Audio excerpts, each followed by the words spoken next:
Okay, guys, you guys ready? Todos prontos? All right, so we have embarked on a new spiritual journey. Embarcamos numa nova jornada espiritual. We have realized that time is running out. Percebemos que o tempo estamos a ficar sem tempo. We are in the mountain, Estamos nas montanhas. and we want to consecrate ourselves to God in prayer. Queremos consagrar-nos ao Senhor em oração. We are asking the Lord to send down His Spirit upon us. Estamos clamando ao Senhor que envie o seu Espírito sobre nós. We are asking for revival. Pedimos ao Senhor por um revivamento. So we want to spend time praying and asking God for power. E quisemos estar à parte para orar e implorar ao Senhor por poder. We realize that things are moving rapidly in the world. Percebemos que as coisas rapidamente, os acontecimentos rapidamente estão a suceder no mundo. And while there's a lot of information of what's going on in the world, Enquanto existe por aí muita informação sobre o que se passa no mundo, there's not much information on revival não há muitos assuntos abordando o revivamento, or what God is doing ou aquilo que o Senhor está a fazer, or what God is about to do. ou aquilo que o Senhor está prestes a fazer. So we want to spend time in prayer. Queremos passar tempo em oração. So we're praying for you as well Oramos por vocês, in Portugal, Brazil, Angola, wherever you are. Portugal, Brasil, Angola, onde quer que estejam. We are praying for revival. Estamos orando por um revivamento. Revival does not happen just like that. Um revivamento não acontece assim do dia para a noite. You're not gonna wake up one day and say, "Oh, there's a revival taking place." Vocês não vão acordar de manhã e sentir, está acontecendo um revivamento agora. Every revival, Todo revivamento, every spiritual awakening todo despertamento espiritual is linked to a radical prayer life. está ligado a uma radical vida de oração, uma profunda vida de oração. So that is why we are calling upon you to pray as well. Por isso é que nós vos convidamos a orar também. Pray a lot. Orem muito. Don't let YouTube substitute the Word of God. Não deixem que o YouTube substitua a palavra de Deus. We need to spend time in the Word of God and in prayer. Devemos passar tempo lendo a palavra de Deus e em oração. Consecrate hours in prayer Consagrar horas e horas em oração, so that you can receive the outpouring of God's Spirit. para que vocês recebam o derramamento do Espírito de Deus. And this is what we're trying to do. E é isso que nós estamos tentando aqui fazer. We need to look at our own life, Precisamos de olhar para as nossas próprias not vidas, at anyone else, não a dos outros, but what God is about to do for us. mas para aquilo que Deus está prestes a fazer por nós. Now, Elohim is going to share with us a little message Ok, vou partilhar convosco uma pequena mensagem about praying and consecrating to God. sobre a oração e consagração ao Senhor. All right, Elohim, it's all yours. Ok, obrigado. Então, amigos, queria analisar convosco apenas, não vou demorar muito, mas um episódio que todos vocês conhecem, que está em Êxodo capítulo 14. No capítulo 14 de Êxodo, no verso 10, quando Deus operou uma maravilhosa e uma estupenda libertação ao povo de Israel, mediante sinais e maravilhas, mediante prodígios, mediante coisas que eles até ali não tinham visto. E que na realidade aquilo era tudo muito novo para eles, todos aqueles sinais que Deus operara em favor deles, em favor da sua libertação. E na realidade deu-se o dia da sua libertação. E o povo de Israel saiu do Egito, depois de orarem, depois de fizerem uma grande introspeção às suas vidas, depois de o anjo destruidor passar pelas suas portas, e todos os primogênitos de Israel foram livres da morte, graças à oração, graças à entrega, graças ao clima de arrependimento, graças à grande fé que eles tiveram naquela hora, que puderam assim não só livrar os seus filhos primogênitos, como também puderam sair livremente do Egito. E, só à parte, eles saíram do Egito com muita fazenda, com muito dinheiro, com muito gado. Então não só alcançaram a sua liberdade pelos méritos de Deus, como também saíram carregados de muita fazenda, de muita riqueza. Porém, eles experimentaram o sabor da liberdade apenas por algumas horas. A sua fé durou algumas horas. A sua alegria e a sua confiança em Deus durou algumas horas. Infelizmente, nós tendemos a confiar no Senhor, tendemos a louvar ao Senhor, mas esse louvor às vezes apenas dura algumas horas ou alguns dias. No verso 10 diz o seguinte, do capítulo 14 de Êxodo, diz que quando Faraó se aproximou, os filhos de Israel levantaram os seus olhos e eis que os egípcios estavam marchando atrás deles e eles ficaram com medo.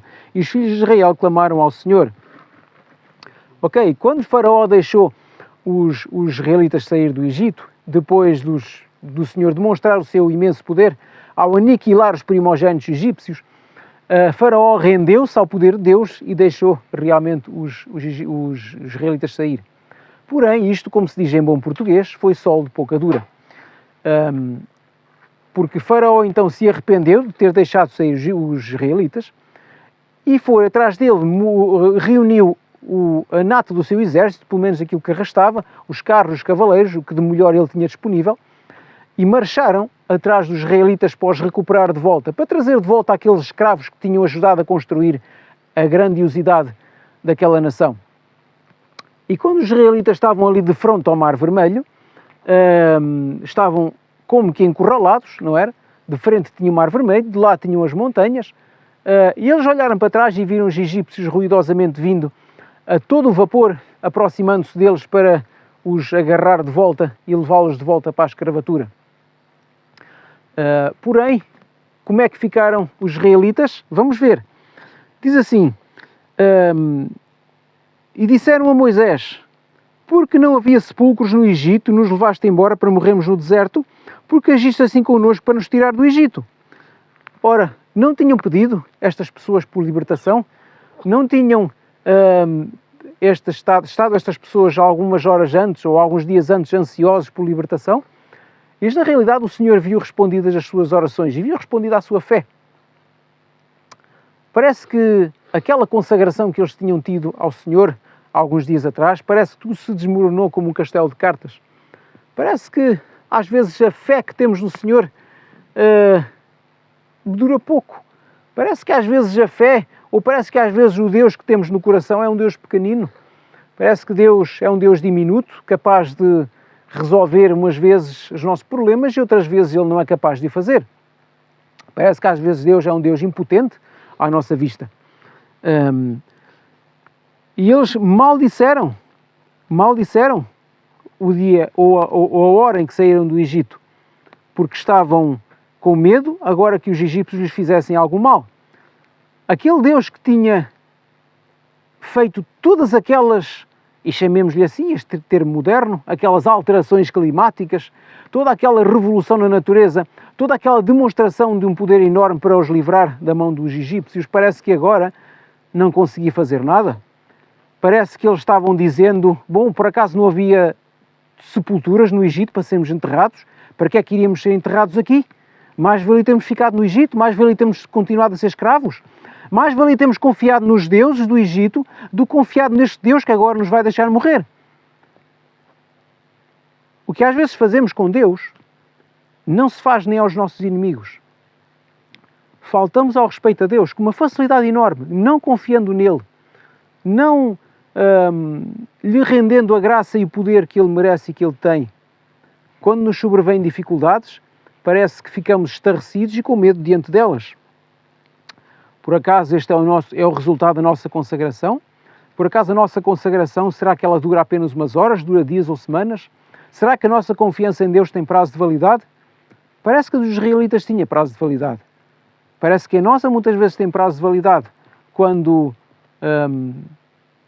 os poderes das trevas vêm contra nós e atentam sobre a nossa integridade física e nossa integridade moral, sobre a nossa integridade espiritual.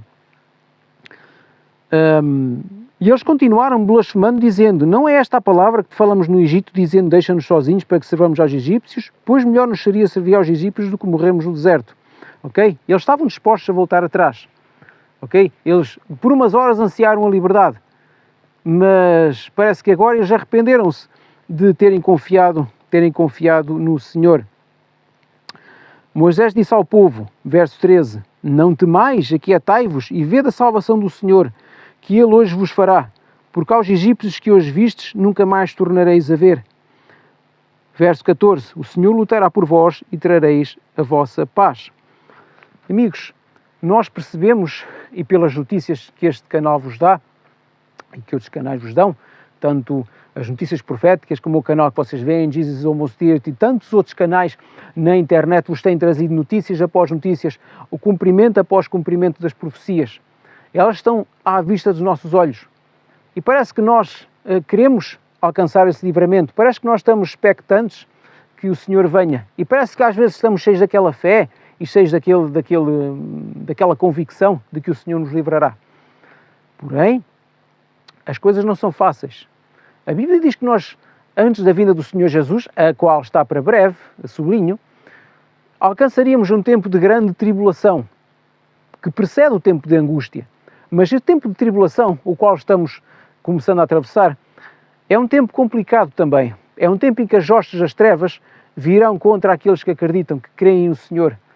Virão contra aqueles que oram, virão contra aqueles que leem a palavra do Senhor, virão contra aqueles que fazem vigílias de oração, como nós estamos querendo aqui fazer, virão contra aqueles que professam ter fé em Cristo. Mas na realidade, e os números são um pouco tristes, aqueles que a irmã Ellen White nos dá, quando ela fala que nem 1 em 20, ela mais tarde até chega a dizer que nem 1 em 100 estão preparados para receber, digamos, a virtude do Espírito. Será que quando vierem as tribulações, essas grandes tribulações, será que quando as elites deste mundo apagarem o sistema, será que quando as elites deste mundo vierem contra nós com leis apertadas, com leis dominicais bastante apertadas, será que quando eles vierem contra nós com fome, será que quando eles vierem contra nós com o fechamento da economia ou com a restrição do dinheiro digital, será que quando eles vierem contra nós com esses seus carros e cavaleiros, o que é que vamos dizer? Será que vamos dizer como aos egípcios, dizendo, bom, quem nos dera ter ficado no sistema, quem nos dera ter ficado na cidade, estávamos lá tão bem, tínhamos supermercados, tínhamos todas essas coisas, e o que é que estamos aqui a fazer no meio do campo? Agora temos fome, estamos aqui sozinhos. Porque é que eu obedeci ao Senhor? Mais valia ter ficado lá. Será que é estas coisas que vamos dizer? Reparem, os israelitas tiveram a promessa de livramento. Deus concedeu-lhes livramento do Egito.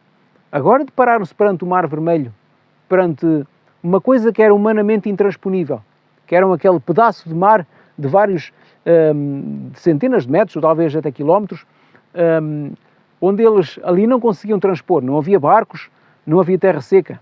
Para eles havia ali uma impossibilidade. Perante as trevas deste mundo, perante o poder de Satanás, há uma impossibilidade para nós avançarmos. À nossa frente temos Satanás opondo-nos. Atrás temos as hostes deste mundo perseguindo-nos. E o que é que vamos fazer? Vamos duvidar? Vamos fazer aquilo que os israelitas fizeram? Nós, descendentes espirituais de Israel, vamos fazer a mesma coisa que eles? Ou vamos fazer como Moisés, que disse, e volto a repetir do verso 14, o Senhor lutará por vós e tereis a vossa paz. Será que nós vamos acreditar que o Senhor lutará por nós? Se nós não acreditamos que o Senhor luta por nós e nos concederá livramento, então a nossa fé é vã. Não nos adianta estarmos a orar, não adianta lermos a palavra do Senhor, não adianta virmos para o campo, não adianta fazermos uma reforma alimentar, não adianta nada dessas coisas. Se confiamos nelas, se confio na minha reforma alimentar que me vai salvar, se eu confio que a vida do campo me vai levar ao céu, se eu confio em todas essas coisas menos no Senhor, então, diz a Bíblia, a nossa fé é vã. Não interessa, é oca. Amigos, a nossa confiança está em Cristo, ela está no Senhor. Ainda que venham os poderes das trevas, ou que estejam os poderes das trevas à nossa frente, ainda que as hostes mundiais venham atrás de nós, com as suas leis, com as suas armas, com as suas artimanhas, não é? Porque eles têm várias cartas na manga e de algum lado eles nos vão atacar. Ainda que eles nos venham com mandatos para nos forçar a violar a nossa consciência, para nos forçar a violar a lei do Senhor, o que é que vamos fazer? Vamos recuar e juntar-nos a eles porque não temos um Deus que nos possa livrar? Ou pura e simplesmente vamos dizer, não, o meu Senhor operará livramento e Ele trará a nossa paz?